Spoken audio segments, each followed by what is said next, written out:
Գյուրջան Կասկադ, ցանկացած համեմատություն մեր օգտին է։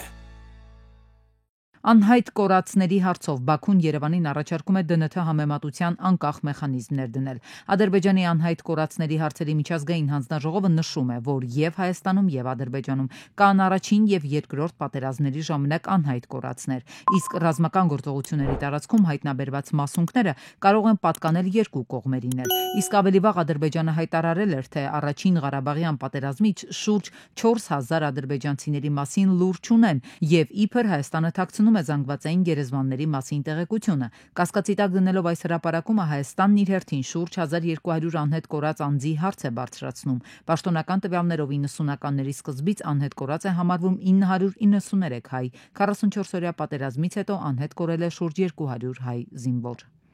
Ռուբեն Վարդանյանը դադարեցրել է հացադուլը, նա ընտանիքի հետ հեռախոսազրույցի ընթացքում երկու ձայնային ուղերձ է փոխանցել։ Մեկը հրապարակվել է այսօր, մյուսը նա խնդրել է հրապարակել կիրակի։ Նա նաև հայտնել է, որ հաջորդ անգամ կխոսի միայն դատական եզրափակիչ նիստում, բայց միայն այն դեպքում, եթե այնտեղ լինեն միջազգային ներկայացուցիչներ։ Այսօրվա ձայնային ուղերձում նա մասնավորապես նշում է, որ այդ հացադուլը ոչ միայն բողոքի, այլև անարդար դատավարության եւ ընդհանուր վիճակի վրա ուշադրություն հրավիրելու միջոց էր։ Հացադուլ հայտարարելու համար ես մի քանի նպատակ ունեի՝ ցույց տալ, որ չկա իրական դատավարություն, այլ իրականացվում է ձևական դատ, ցույց տալ, որ այստեղ միայն ինձ չեն դատում են բոլոր հայերին, եւ հենց պետությանը, ցույց տալ, թե ինչ գին պետք է վճարեին նրանք, ովքեր կցանկանային մնալ ու ապրել Արցախում, այլ չհեռանալ, նշել է Ռուբեն Վարդանյանը։ Всегда, как в армянской сказке, Кач-Назаров выбирал народ царем,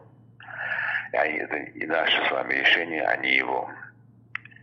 Убежден в наличии здоровых сил нашей нации, и что этот тяжелый кризис мы преодолеем, как это сделали много раз за нашу очень длинную историю. И будем не просто жить, а достойно жить на своей родине. Նիդերլանդների արտաքին գործերի նախարար Կասպար Վելտկամպը եւ նրա գլխավորած պատվիրակության անդամները Եվրոպական միության դիտորդական առաքելության ուղեկցությամբ այցելել են հայ-ադրբեջանական սահման։ Պատիվ է հյուրընկալել Նիդերլանդների արտաքին գործերի նախարարին, Հայաստանում Նիդերլանդների թագավորության դեսպանին եւ Հայաստան այցելած պատվիրակությանը, նշված է դիտորդական առաքելության X-ի միկրոբլոգում։ Ինչ ճակատագիր է սպասվում էթնիկ զտման ենթարկված 120,000 արցախցիներին Շվեյցարիայի խորհրդարանի վերին պալատում եկող շաբաթ կքննարկեն միջազգային վերահսկողությամբ կամ միջազգային հիմնական խաղացողների երաշխիքներով Ադրբեջանի եւ Ղարաբաղի հայերի միջև երկխոսության հաստատման, ինչպես նաեւ հայերի ապահով վերադարձի հարցերը։ Շվեյցարական խորհրդարանի ստորին պալատը ամիսներ առաջ է բանաձևը ընդունել արցախցիների անվտանգ վերադարձի հարցը միջազգային քննարկման առարկա դարձնելու համար, նաեւ այդ խնդրով դիմել կառավարությանը։ Շոշափելի տեղաշարժ սակայն մինչև այսօր չկա։ Արցախցիները հույս ունեն, որ եկող շաբաթ մի բանաձև էլ վերին պալատը կընդունի, շվեյցարական կառավարությունը տեսանելի քայլերի կգնա։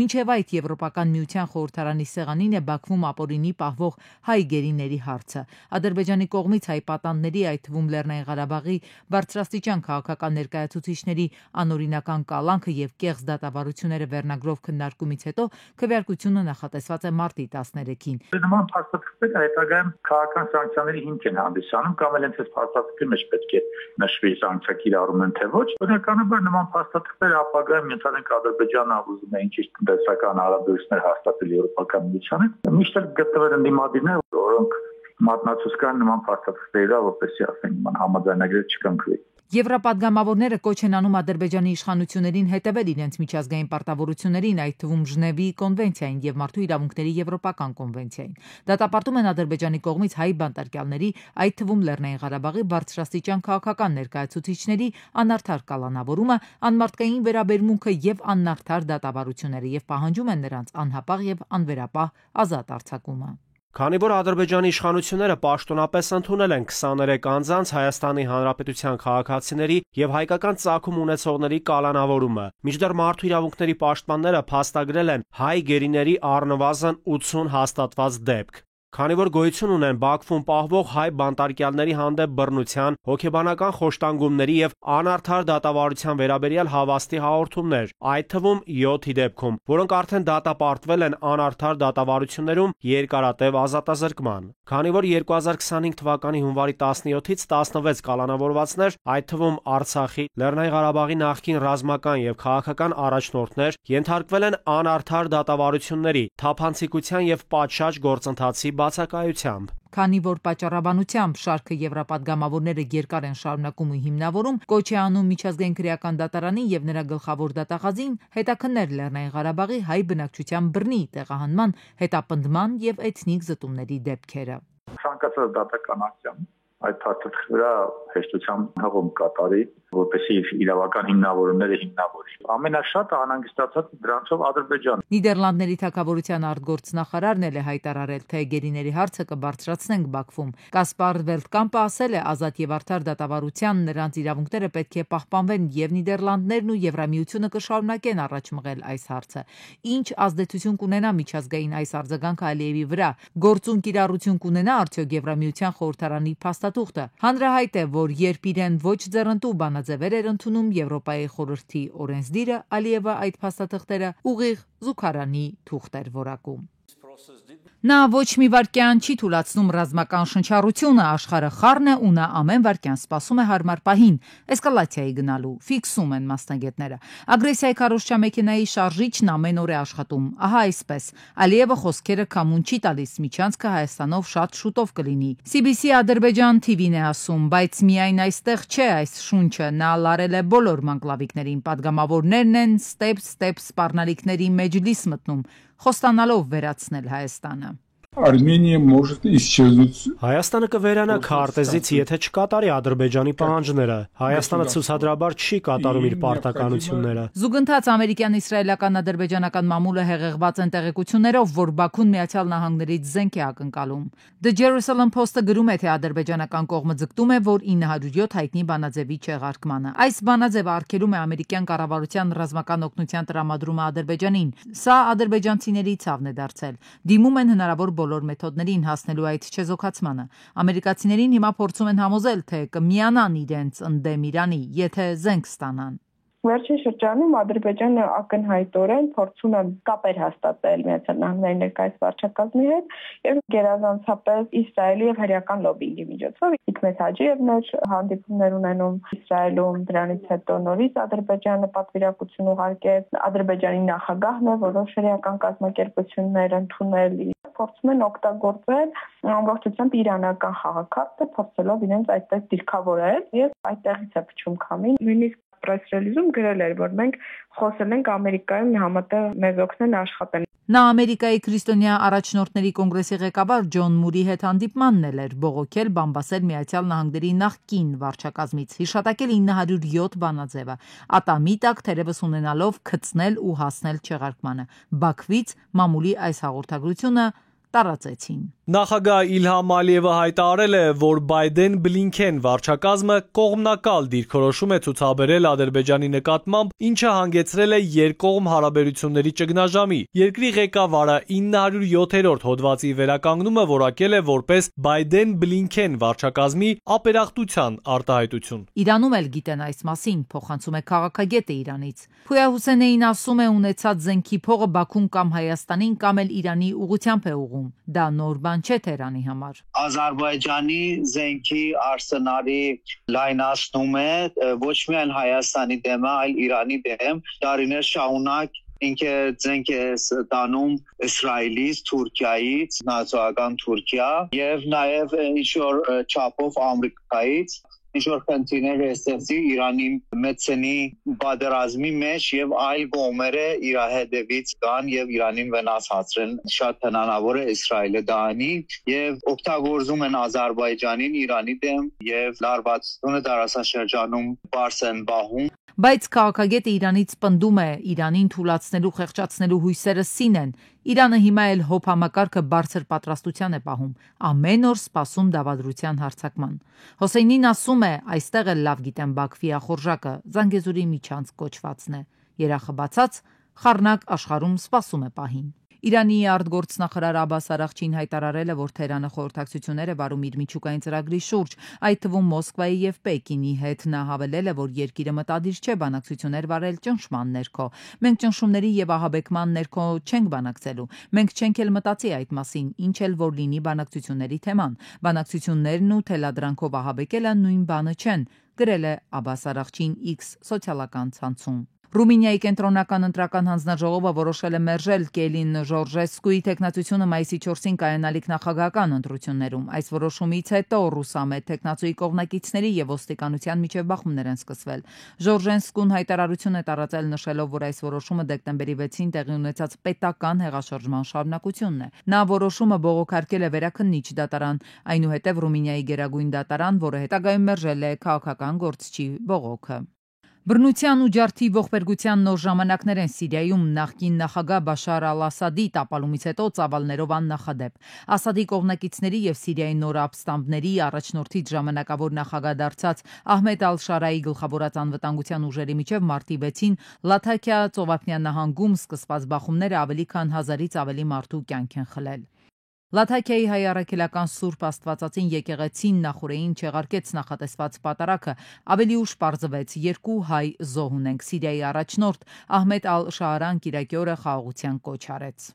Երբ մենք հետ ենք կանգնում էթիկայից, ընկնում ենք նույն մակարդակի վրա, ինչպես թշնամին, ընկած ռեժիմի մնացորդները պատճառ են փնտրում մեր իսկ խախտումների հետևում թաքնվելու։ Զինված խմբավորումներին կոչ եմ անում վայր դնել զենքերը, իսկ նոր կառավարությանը հավատարիմներին խուսափել քաղաքացիական անձանց վրա հարձակումներից եւ բանտարկյալների նկատմամբ բռնություններից։ Կարծես անօգուտ են եղել առաջնորդի այս հայտարարությունները, պատերի տակ սպանվում են խաղաղ բնակիչներ, չեն խնայում մեծ ու փոքր։ Կատարվողը ավելին է, քան սովորական քաղաքացիական կռիվ։ Միջազգայնագետը կարծիք է հայտնում, թե Ամերիկայից մինչև Թուրքիա ու Իսրայել կանգնած են այս հակամարտության հետևում, ամեն մեկն իր նախորժակով։ Ամենաառանցքայինը կրոնական հիմքով Իրանին բախման մեջ ներքաշելն է։ Իրանին ներքաշելու համար,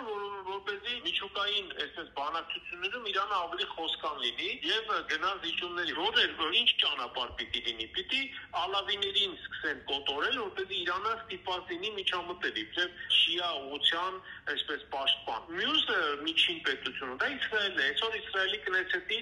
անվտանգության հարցերով կոմիտեի նախագահն է ասել, որ մեր խնդիրն է դուրս գալ Եփրատ Սիրիայով եւ դեպի Քուրդիստան եւ դեպի Իրաք։ Ռուսաստանն ու Միացյալ Նահանգները համատեղ հայց են ներկայացրել ՄԱԿ-ում հարցը փակ քննարկելու համար, մինչև այս էլ Վաշինգտոնը կոչ է արել Սիրիայի իշխանություններին պատասխանատվության ենթարկել արմատական իսլամիստ ահաբեկիչներին, որոնք մարդկանց են սպանում։ ՄԱԿ-ի մարդու իրավունքների հարցերի ղեկավարը իր հերթին կոչ է արել Սիրիայի ժամանակավոր կառավարությանը միջամտել ափամերձ շրջաններում զանգվածային սպանությունները կանխելու եւ մեղավորներին պատասխանատվության ենթարկելու համար, բայց գործուն քայլեր կոչերից ու հայտարարություններից բացի դեռ չկան։ Փորձագետը համոզված է, ելքը Իրանի հոգևոր առաջնորդներից է կախված։ Ես կարծում եմ, սա փորձելու են Իրանի համար ներկայացնել իբրև կարմիր գիծ եւ Իրանին դնել փաստի առաջ, կամ ինքը ալավիներին կպայի մտնելով այս բանի մեջ, կամ ինքը չի մտնի սրա մեջ, բայց միաժամանակ կկորցնի ազդեցությունը մերձավոր արևելքում։ Եվ ուրեմն, եթե սա սադրանք է Թեհրանի դեմ, ապա դրան ընդառաջ գնալը կարող է մերձավոր արևելքում նոր ցնցում սկսել, ասել է թե տարածաշրջանային նոր կրոնական պատերազմ մեծ երկրների սցենարով։ Ամերիկայի էներգետիկայի նախարար Քրիս Ռայթը հայտարարել է, որ Դոնալդ Թրամփի վարչակազմը մտադիր է խստացնել իրանական նավթի դեմ պատժամիջոցները։ Վերջին անգամ, երբ Թրամփը նախագահ էր, իրանական նավթի արտահանումը իջավ նվազագույն մակարդակի։ Բայդենը չեղարկեց պատժամիջոցները, բայց դադարեցրեց դրանց կիրառումը, ինչը հարստացրեց Իրանին, ասել է Ռայթը Բլումբերգին տված հարցազրույցում։ Միջուկային ուժերը պետք է շփվեն, ոչ թե բղավեն միմյանց վրա, այս մասին հայտարարել է Սերգեյ Լավրովը։ Ռուսաստանի Դաշնության արտաքին գործերի նախարարության ղեկավարը ամերիկացի բլոգերներին տված հարցազրույցում ասել է, որ այդ ուժերը հատուկ պատասխանատվություն են կրում եւ պետք է նստեն բանակցությունների սեղանի շուրջ։ Ռուսաստանի անվտանգության դաշնային ծառայությունը ցուցադրել է Նիժնի Նովգորոդի բնակչի կալանավորման տեսանյութը։ Նա խոստովանել է, որ ուկրաինացի ահաբեկիչների համար կրիպտո արժույթ է փոխանցել Ռուսաստանի Ազատության լեգիոնի հաշվեհամարներին։ Այդ կազմակերպությունը ահաբեկչական է ճանաչվել եւ արգելված է Ռուսաստանի Դաշնությունում։ Արգենտինայում երրորդյա ազգային սուք է հայտարարվել այն բանից հետո, երբ սաստիկ ջրհեղեղները 16 մարդու կյանք են խլել Բայա Բլանկա քաղաքում նորմայից շատ տեղումների հետևանքով։ Հեղեղը քշել տարել է 1 եւ 5 տարեկան 2 երեխայի։ Կան բազմաթիվ անհետ կորածներ, ուստի ենթադրվում է, որ զոհերի թիվը կարող է ավելանալ։ Որ աշխարհաքաղաքական կենտրոնի հետ են Հայաստանի քաղաքացիները տեսնում Հայաստանի սոցիալ-տնտեսական խնդիրների լուծման հեռանկարները։ Gallup International-ի հարցմանը քաղաքացիների 27.8%-ը պատասխանել է Ռուսաստանի հետ, իսկ Եվրամիության հետ դրական պատասխան են տվել 25.8%-ը։ ԱՄՆ-ի հետ նշել է 15.5%-ը, Իրանի հետ նշել է 13.3%-ը, ոչ մեկի հետ նշել է 11%-ը եւ 3.4%-ը նշել է Եվրասիական տնտեսական միության հետ։ Ռուսաստանի հետ ձգտումը դեպի Ռուսաստան ավելի մեծ է, քան Եվրոպայության հետ համագործակցություն։ Իսկ որ կուսակցության կամ դաշինքի օգտին կքվեարկեն քաղաքացիները, եթե առաջիկա Կիրակի օրը խորհրդարանական ընտրություններ անցկացվեն։ Հարցվածների 32.1%-ը նշել է, որ չի մասնակցել ընտրություններին, 24.6%-ը դժվարացել է պատասխանել։ 11.8%-ը նշել են քաղաքացիական պայմանագիր կուսակցությունը։ Հայաստան դաշինքը նշել է 4.7%-ը, ակտիվ ունեմ դաշինքը գրանցել է 2.1%։ Gallup-ի հարցումների համաձայն Հայաստանի քաղաքացիների 59.6%-ը ասել է, որ սահմանադրությունը պետք է անփոփոխ մնա։ Հարցումները կազմակերպվել են փետրվարի 27-ից մարտի 5-ը 1100 քաղաքացիների շրջանում։ Միանշանակ կարող եմ ասել, որ մեծամասնությունը մեր քաղաքացիների դեմ է, որ Հայաստանի Հանրապետության սահմանադրությունը որոշակի փոփոխությունների ենթարկվի։ Մեծ տոկոս են կազմում նաև կառավարության գործունեությունից դժգոհողները։ Փետրվարի հարցումները ցույց են տվել, որ քաղաքացիների վարչապետի գործունեությունը ամբողջովին դրական է գնահատել հարցվածների 9%-ը, դժվարացել է պատասխանել 10%-ը։ Խոշոր չափի գողության դեպք է եղել Հայաստանի ատոմային էլեկտրակայանից։ Հայաստանի ատոմակայանի վարչական տարածքի պահեստներից մեկից գողացել են պղնձից, նիկելից եւ երկաթից պատրաստված խողովակներ։ Քննչական կոմիտեից հայտնել են, որ Հայեկի տարածքում գտնվող պահեստից գողության դեպքի առթիվ նախաձեռնվել է քրեական վարույթ։ Ատոմակայանին պատճառվել է խոշոր չափի նյութական վնաս։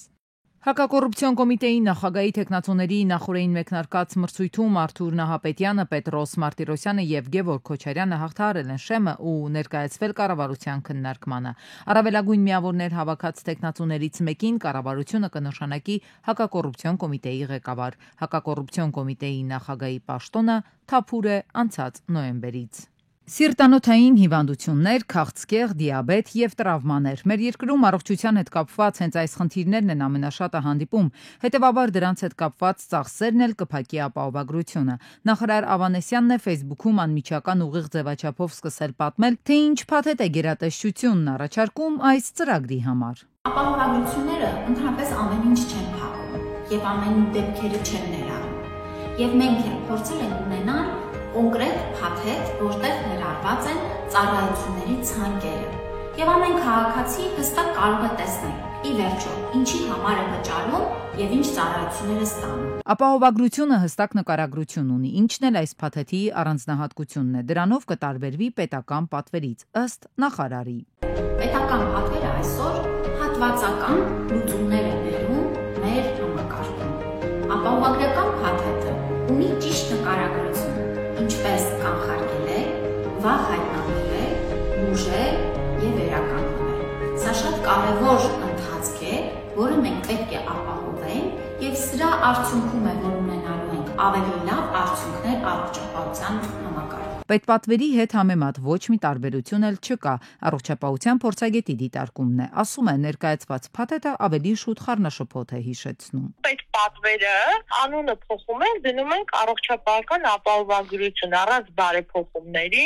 առանց ճանաչելու, գնահատելու առողջապահական ռեսուրսները, տարողունակությունն ու թողունակությունը առողջապահական հիմնարկների։ Ապահովագրությունը վերջացել է, մասնագետն ասում է, սահմանափակ բյուջեի հիմնավորմամբ այս հայտնի թեզը քաղաքացիները միևնույն է, էլի լսելու են։ Պետք է նախագիծը շատ մանրամասն, շատ պրոֆեսիոնալների միջոցով լրամշակվի, նոր ընդունվի, որովհետև այն ինչը որ այսօր դրված է, դա մեղմ ասած ավելի կբարձրացնի առողջապահական վիճակը։ Համընդհանուր ապահովագրության այս փաթեթը, հիշեցնեմ, դեռ 2023 թվականից պետք է մեկնարկած լիներ փուլային տարբերակով, մինչև 2027 թվականը մեր երկրի բնակչությունը գրեթե ամբողջությամբ պետք է ունենար այն, սակայն տարբեր վաճառաբանություններով դրա ներդրումը մինչև օրս ձգձգվում է։ Ֆինանսների նախարարության հիշատակած վերջին պատճառը փող չունենալու մասին էր։ Զբոսաշրջության կոմիտեն ներկայացրել է 2025 թվականի փետրվարին դեպի Հայաստան զբոսաշրջային այցելությունների թիվը։ 2025-ի փետրվարին Հայաստան է այցելել 117,372 զբոսաշրջիկ։ Նախորդ տարում զբոսաշրջային այցելությունների թիվը կազմել է 2024-ի փետրվարին 127,241։ 2025 թվականի փետրվար ամսին դեպի Հայաստան առավել շատ զբոսաշրջային այցելություններ գրանցվել են Ռուսաստանից 39%, Վրաստանից 15% եւ Իրանից 8%։ Կրթության, գիտության, մշակույթի եւ սպորտի նախարարությունը Գառնուտաճարի բաղնիքի վերականգնման նպատակով համագործակցում են Իտալիայի առաջատար վերականգնող մասնագետների հետ, հայտնել են ԿԳՄՍ նախարարությունից։ Նախագծի շրջանակում նշյալ ինստիտուտի մասնագետները 2024 թվականին տեղում իրականացրել են չափագրման աշխատանքներ, իսկ 2025 թվականի ապրիլ-մայիս ամիսներին պլանավորված է մասնագետների այց Հայաստան, աշխատանքները շարունակելու եւ փորձանմուշները վերցնելու նպատակով։ Խճանկարի վերականգնման եւ ծածկի փոխարինման աշխատանքները կմեկնարկեն 2025 թվականին։ Արագած լեռան հյուսիսային գագաթ այցելած 9 իսպանացի լեռնագնաց մարտի 11-ին ձնահյուսի տակ է հայտնվել։ Նրանց որոնելու աշխատանքներին Արագածի եւ Ապարանի հրշեջ փրկարարական ջոկատներից 51 փրկարար է մասնակցել, ինչպես նաեւ Արմենիա հելիկոպտերս ընկերության 2 ուղղաթիռ։ Տեղում էին ոստիկանության պարեկային ծառայության Արագածոտնի մարզի գումարտակի 2-րդ վաշտի 2-րդ դասակի պարեկները։ Որոշ ժամանական Արշավախմբի 8 անդամի փրկարարները հայտնաբերել են հետո ուղղաթիռով տեղափոխել Արագած գյուղ։ Նրանք մարմնական վնասվածքներ են ստացել։ Արագած գյուղի բնակիչներն էլ Արագածի գյուղապետարանի եւ Ապարանի քաղաքապետարանի աշխատակիցների հետ քաղաքապետի գլխավորությամբ վիրավորներին ուղղաթիռներից իջեցրել ու պատգարակներով մոտեցրել են օպերատիվորեն ժամանած շտապօգնության մեքենաներին։ Եվս մեկ լեռնագնացի որոնողական աշխատանքները մարտի 12-ի առավոտյան են վերսկսվել։ Արդեն Արագած լեռան տարածքում փրկարարները հայտնաբերել են օտարերկրացուդին։ Հատուկ ճոպաններով ու պատգարակով մարմինը տեղափոխել են անվտանգ վայր։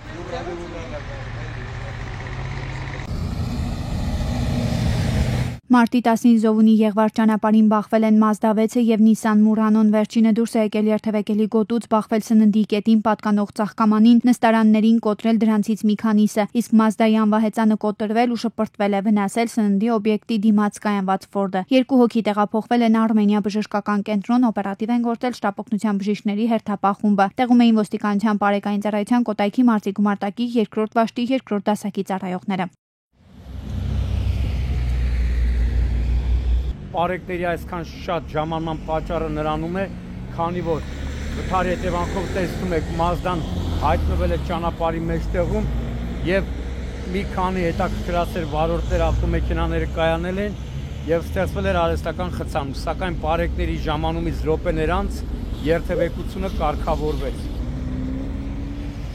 Նույն օրը աշտարակի խճուղում Կարմիր խաչի հարևանությամբ բախվել են BMW-ն եւ Opel-ը։ 2 հոգու առաջին օգնության են հասել քաղաքացիները, օպերատիվորեն ժամանած Երևանի շտապօգնության բժիշկների հերթապահ խմբերը։ Նրանք տեղափոխվել են Արմենիա բժշկական կենտրոն, օպերատիվ են գործել ոստիկանության պարեկային ծառայության Երևան քաղաքի գնդի 2-րդ գումարտակի 3-րդ վաշտի պարեկները։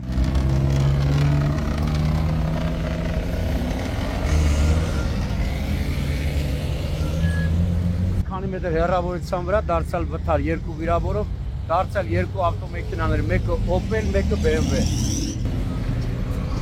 Դարձյալ մարտի 10-ին ու դարձյալ աշտարակի խճուղում բախվել են BMW-ն ու Opel-ը։ 2 հոգու օպերատիվորեն ժամանած Երևանի շտապօգնության բժիշկների հերթապահ խմբերը տեղափոխել են Արմենիա բժշկական կենտրոն։ Օպերատիվ են գործել ոստիկանության պարեկային ծառայության Երևան քաղաքի գնդի 2-րդ գումարտակի 3-րդ վաշտի պարեկները։ Նախնական տեղեկություններով վթարի մեղավորը եղել է BMW-ի վարորդը, ով դեպի աշտարակ ընթանալիս բախվել է Opel-ին, վերջինն էլ անցել է բաժանարար գազոնով, կոտրել 2 ծառ ու մասամբ հայտնվել հանդիպակաց գոտում։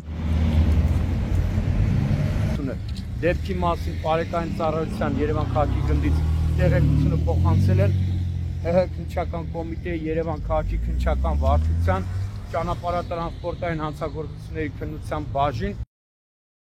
Մարտի 10-ին Վանաձոր Ալավերդի ճանապարհին հրդեհ է բռնկվել 56-ամյա Արամ Սարգսյանի վարած Իվեկոյում։ Բեռնատարը բարձված է եղել կոնյակի շշերով։ Օպերատիվորեն ժամանել են փրկարարծարայության Ալավերդու եւ Վանաձորի հրշեջ փրկարարական ջոկատի հրշեջները, նաեւ պարեկները։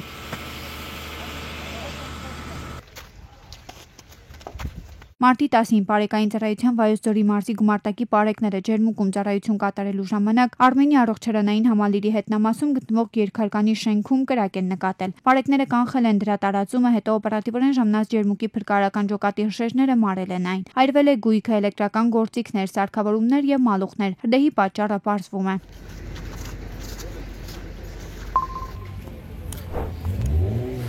Եվ մարտի 9-ին առեղծվածային մահվան դեպք է տեղի ունեցել Լոռու մարզում։ Վանաձորի շտապօգնության բրիգադը Վանաձոր բժշկական կենտրոն է տեղափոխել 29-ամյա Արտյոմի Դին։ Կրծքավանդակի հատվածում կտրած սակած վերքով։ Նախնական տեղեկություններով դեպքը տեղի ունեցել Վանաձոր քաղաքի Արցախի Պուրակի հարևանությամբ գտնվող սուպերմարկետի մոտ։ Մյուս հանգամանքները պարզվում են։